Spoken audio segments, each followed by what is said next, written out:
ஆசிரியர் அவர்களுக்கும் அதில் பக்கங்கள் போல் இருக்கும் ஆசிரியர்களுக்கும் அதில் எழுத்துக்கள் போல் இருக்கும் மாணவ மாணவர்களுக்கும் என் முத்தான முதற்கண் வணக்கத்தை தெரிவித்துக் கொள்கிறேன்.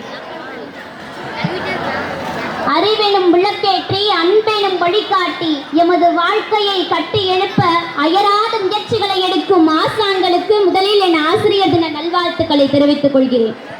ஒரு நிலத்தை பயிரிடுபவன் விவசாயி, ஒரு சிலையை வடிவமைப்பவன் சிற்பி, ஒரு கவிதையை படைப்பவன் கவிஞர். ஆனால் ஒவ்வொரு மாணவரையும் வெற்றியாளராக ஆக்குவது ஒரு ஆசிரியரே. ஒரு வெற்றி தாளாய் பள்ளியில் காலடி எடுத்து வைக்கும் நம்மை ஒரு புத்தகமாய் வெளிக்கொண்டு வருபவர் ஆசிரியர்கள். ஒரு சிறந்த கல்லையே சிற்பமாக வடிக்கும் வாழ்க்கை எனும் சிற்பிக்கு ஒவ்வொரு கல்லையும் சிற்பமாக்கி தருபவர் ஆசிரியர்கள். ஒவ்வொரு கல்லையும் சிறப்பாக்கி தருபவர் ஆசிரியர்கள். பள்ளியே கோவிலாக, வகுப்பறையே கருவறையாக, புத்தகங்களையே வேத நூல்களாக கொண்டு வாழ்ந்து வரும் ஆசிரியர்கள் இறைவனுக்கு சமமானவர்கள். இதனை தான் ஆத்திச்சூடியில் ஔவையார் எழுத்தறிவித்தவன் இறைவனாவான் என்று பாடியிருக்கிறார். இது மட்டுமல்ல, நான் உயிரோடு இருப்பதற்கு என் தந்தைக்கு கடமைப்பட்டிருக்கிறேன், ஆனால் சிறப்பாக வாழ்வதற்கு என் ஆசிரியருக்கு கடமைப்பட்டிருக்கிறேன் என்றார் மாவீரன் அலெக்சாண்டர். ஒரு மெழுகுவர்த்தியாய் தன்னை உருக்கிக் கொண்டு நம் பாதையில் வெளிச்சத்தை பாய்ச்சும் தெய்வங்கள் ஆசிரியர்கள். அப்படிப்பட்ட ஆசிரியர்களை பூஜிக்கும் நாள் இன்று. ஆம், ஒரு ஆசிரியராக தன் வாழ்க்கையை ஆரம்பித்து நமது நாட்டின் மிகப்பெரிய பதவியான குடியரசுத் தலைவர் பொறுப்பை ஏற்ற பாரத ரத்னா டாக்டர் ராதாகிருஷ்ணன் அவர்களின் பிறந்த நாள் தான் ஆசிரியர் தினமாக கொண்டாடப்பட்டு வருகிறோம்.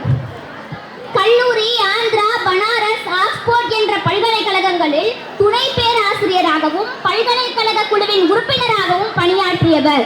இவர் பொறுப்பில் இருந்த போது இந்தியாவில் உள்ள 25 பல்கலைக்கழகங்களுக்கு சென்று 2500 பேரறிஞர்களோடு உரையாடி இருக்கிறார்.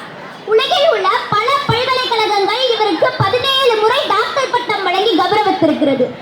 இந்தியாவில் 1962ஆம் ஆண்டு முதல் தான் ஆசிரியர் தினம் கொண்டாடப்பட்டு வருகிறது. ஆசிரியர்களை பற்றி குறிப்பாக ஒன்று என்னவென்றால், இவன் என்ன விட உயர்ந்துட்டாண்டா அப்படின்னு பொறாமைப்படாமல் இருக்கக்கூடிய ஒரே ஜீவன் ஆசிரியராக மட்டும்தான் இருக்க முடியும். தான் பெற்ற கல்வியின் பயனை பிறரும் பெற்று பயிரும் போது அதனை பார்த்து இன்புறுவார் கற்றறிந்தோர் என்று வள்ளுவர் தாமின் கூறுவது உலகின் புறக்கண்டு காபுறுவார் கற்றறிந்தோர் என்று கூறுகிறார். ஒருவேளை பிளேட்டோ ஒரு சிறந்த ஆசிரியராக இல்லாவிட்டால் மாணவர் அரிஸ்டாட்டில் ஒரு சிறந்த மாமனிதராக இருந்திருக்க முடியாது. அதனை போன்றுதான் ஒவ்வொரு ஆசிரியர்களும்.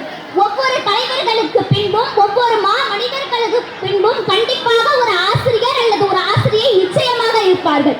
டாக்டர் ஏபிஜே அப்துல் கலாம் ஜனாதிபதியாகவும் யார் பேரை சொன்னார்? தன்னுடைய ஆசிரியர் பேர் தான் சொன்னார். உசைன் போல்ட் ஒரு மின்னல் வேக மனிதர். அவர் இதுக்கு மேல ஓடானா ஓடுறப்பே செத்து போயிடுவான்னு சொன்னாங்க டாக்டர்லாம். அந்த அளவுக்கு ஒரு ஓட்டப்பந்தய வீரர். அவர் ஒரு ஓட்டப்பந்தய வீரரா மாறினதற்கு காரணம் அவருடைய பள்ளி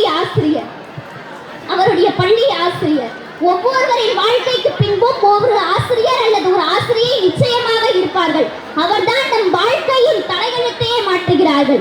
பறக்கும் பட்டம் அல்ல நம் ஆசிரியர்கள். நம்மை உயர உயர பறக்க வைக்கும் நூலாகியவர்கள் நாம் ஆசிரியர்கள்.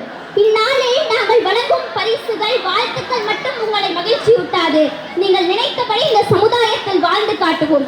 இறுதியாய் ஒன்றை மட்டும் உங்கள் முன் கூறி விடைபெறுகிறேன். என்னிடம் உன்னால் முடியாது என்று 1000 பேர் என் பின்னால் நின்று சொன்னார்கள். ஆனால் உன்னால் முடியும் என்று என் முன்னால் நின்று சொன்னவர்கள் என் ஆசிரியர்கள் என்று கூறி விடைபெறுகிறேன். நன்றி, வணக்கம்.